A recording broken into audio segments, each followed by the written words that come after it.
people wore their hair and how they brushed their teeth. We know what clothes they wore on top and what they wore beneath. We know how people ate their food and on what sort of plane.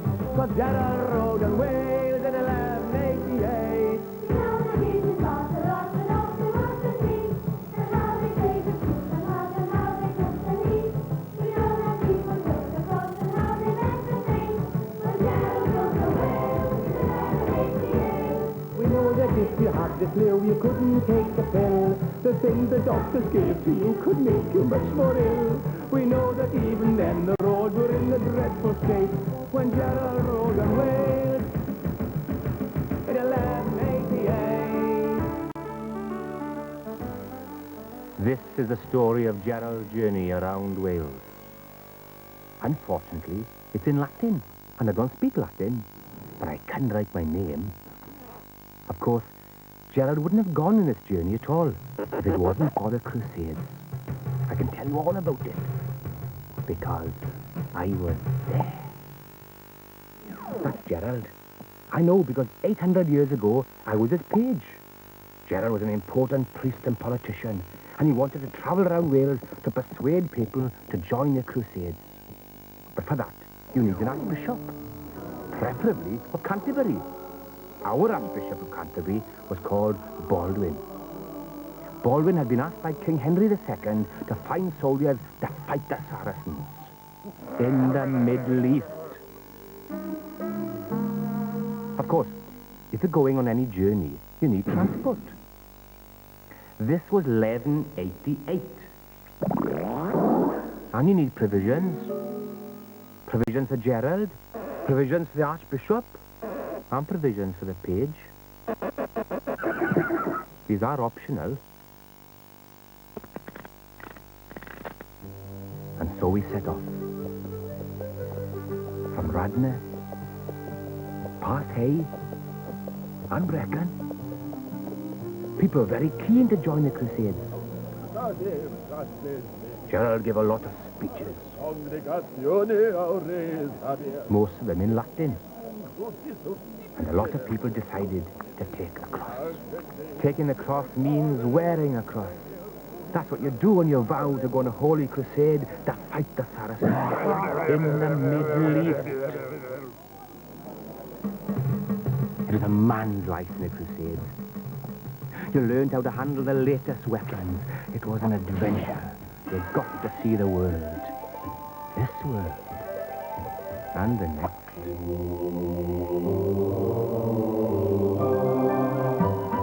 And so we travelled all the way around South Wales. We always took the quickest route, even if it meant going through quicksand. But fortunately, nobody was hurt. At night, we stayed in castles like Swansea, or Kidwelly, or in abbeys like Margam. And sometimes we slept in people's houses.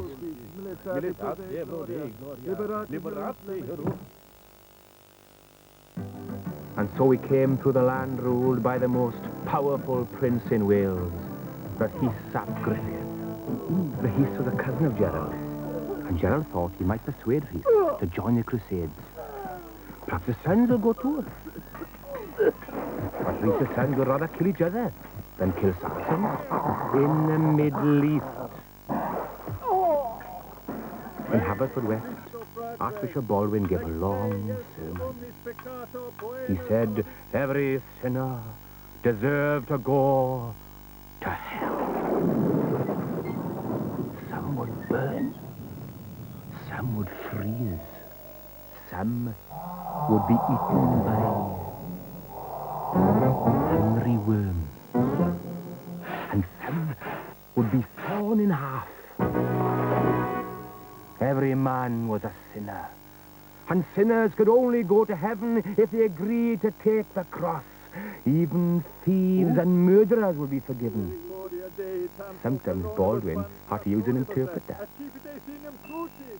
Sinners of Haverfordwest and outlying districts as far as Carmarthen, come on down! A lot of people came forward to take the cross, but some of the women didn't want their husbands to leave them. Gerald said the Crusades were a holy mission, and that God would punish those who opposed it. And sure enough, that night, the woman turned over in bed and flattened her son.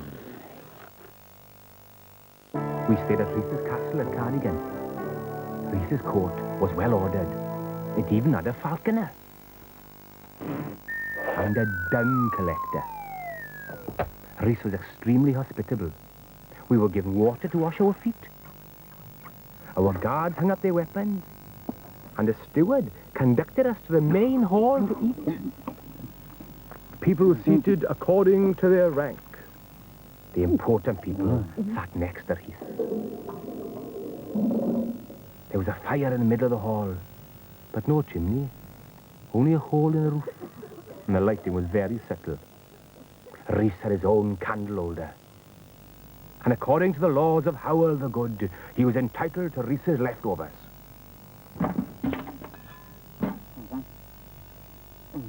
And to bite the top of the candle. The laws were very complicated. Some people were entitled to the king's mantle, others to the queen's handkerchief.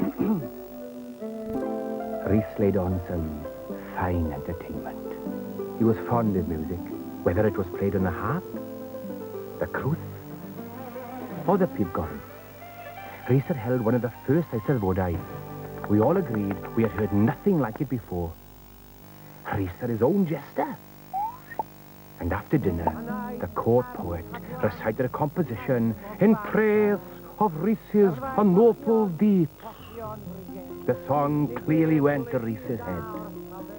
Gerald thought it would be a good time to ask Rhys if he would do more noble deeds and go to fight the Saracens in the Middle East. Rhys said he would love to, only couldn't leave his dear wife Gwen Lleian. But he hoped there'd still be a place for his son. Soon it was time to go to sleep. There wasn't much privacy. Everyone slept in the same bed, which was stuffed with rushes. For bedtime reading, Baldwin read The Topography of Ireland. It was Gerald's favourite book. He wrote it himself. When the watchman sounded the bell, it was time to put the lights out.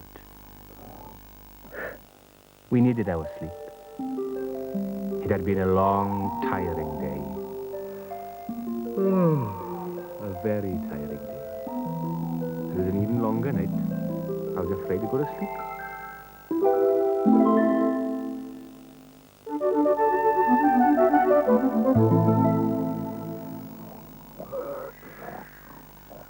In medieval Wales, they didn't have alarm clocks. So in the morning, we were woke by a cockerel.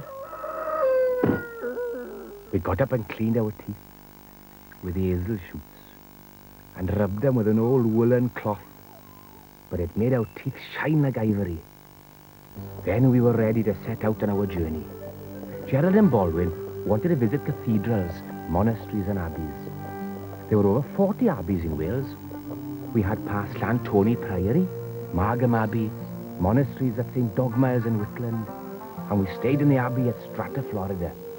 If you're on a pilgrimage, a holy mission, or simply old and sick, you're always welcome at an abbey, especially if there was an archbishop with you. Gerald was a monk himself and liked to visit monasteries. Gerald had always wanted to be a priest.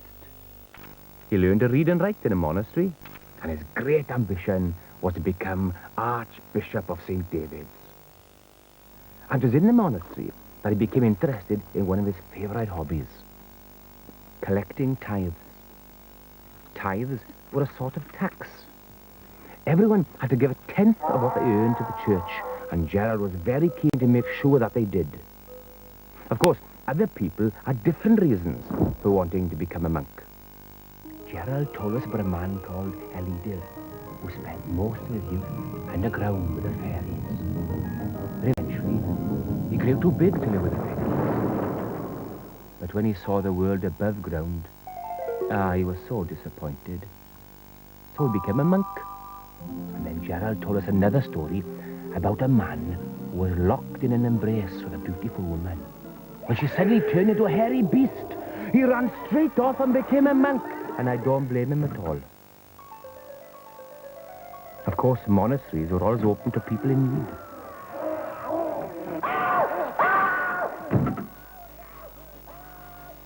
Gerald used to tell a lot of stories about people having a hard time, whether they were tied up in a bag, being eaten by toads, or found that your hand was stuck to a pillar in St. David's Church, or even if you were a knight, giving birth to a calf. Gerald thought it was a punishment from God. Of course, in those days, even the nicest people might turn out to be demons. There were demons and spirits everywhere. Gerald said that an unclean spirit could tear off your clothing, item by item. Even a locked door was no protection against an unclean spirit. When we arrived at Strata, Florida, a monk showed us to our quarters, past the refectory, past the library, and past the lavatorium. Abbeys might take as long as 30 years to build, and Strata, Florida wasn't finished yet. The masons were still at work. They used people they knew as models. Rhys paid for the monastery to be built. He thought that was one way of making sure he got to heaven. The monks would be so grateful, they'd pray for him.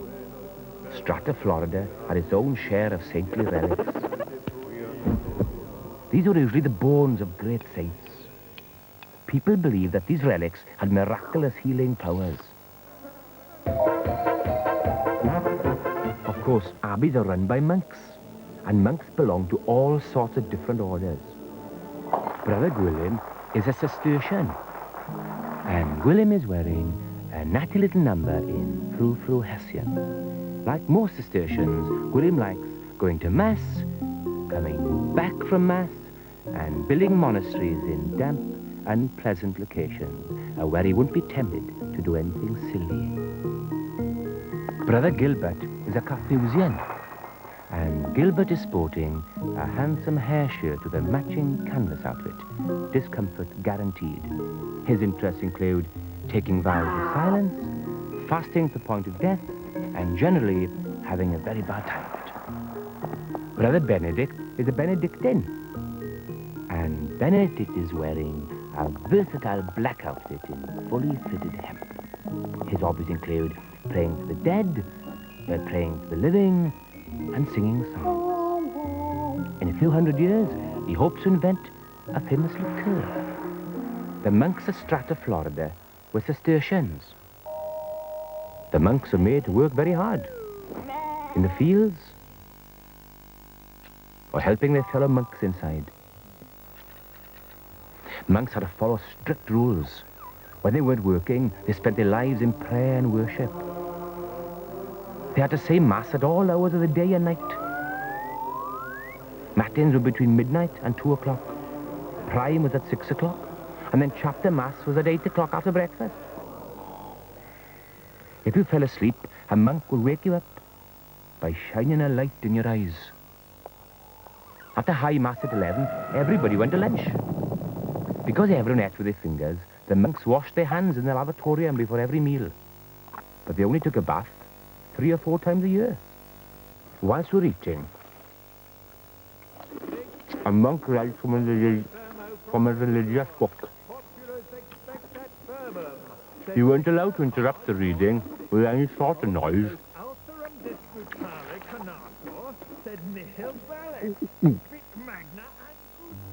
After 3 days, we left Strata, Florida, and traveled north.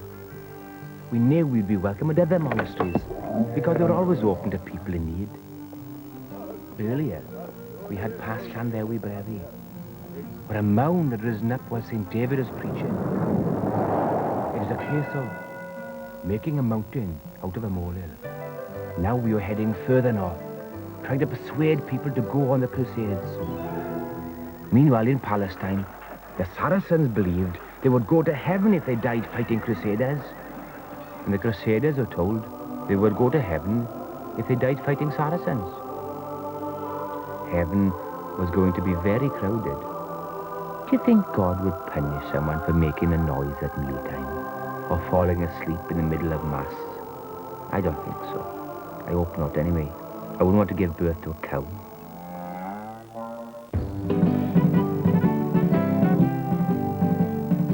When we got to North Wales, the roads became steeper and steeper and steeper.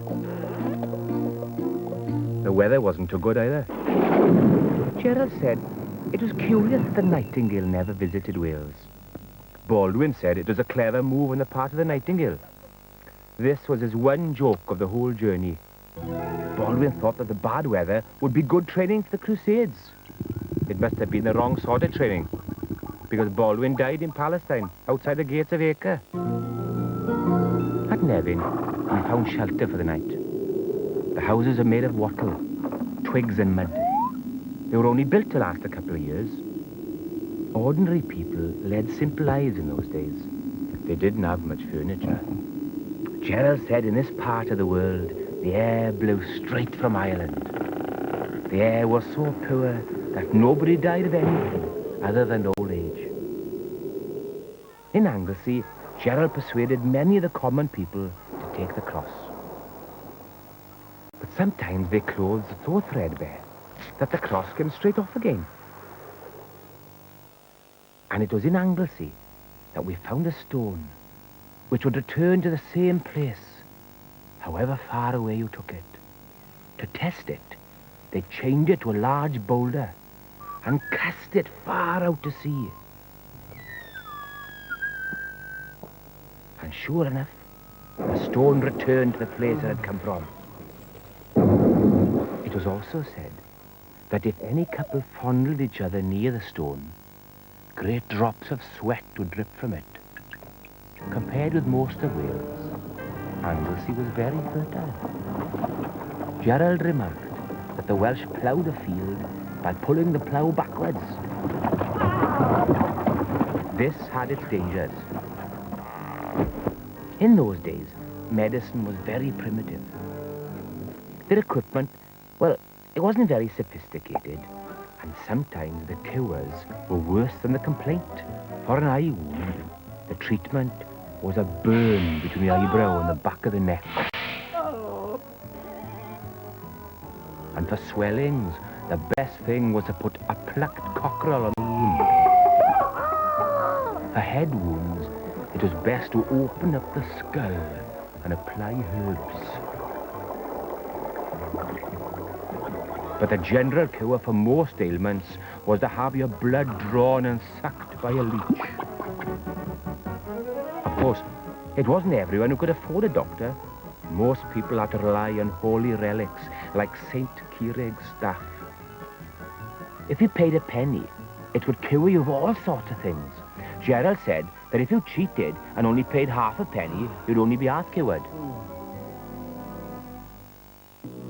After we left Anglesey, we crossed the Conway and went to Rhuddlan Castle. Wales was a divided nation.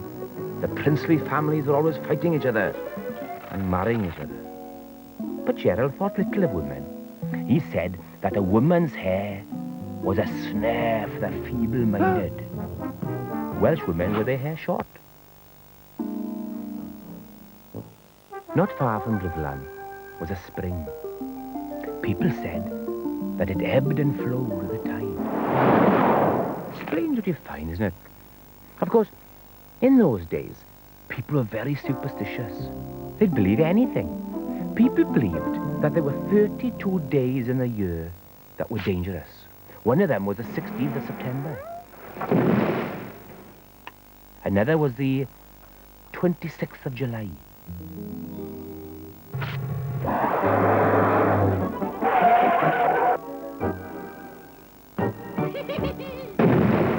And people also believed you could tell the weather by examining a ram's shoulder. If you were a bit more scientific, you would go and see a soothsayer. There were plenty of them in Wales. People thought that soothsayers were possessed by devils. When you asked them something, they immediately lost control of their senses, and words would stream out of their mouths. Usually, you couldn't understand what they were saying, And then the only way to stop them was to shake them very hard.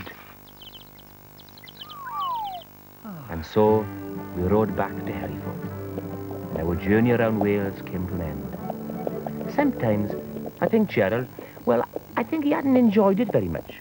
Some of the things he wrote about the Welsh in his book were not very nice. He said they didn't keep their promises, and that they lived off plunder.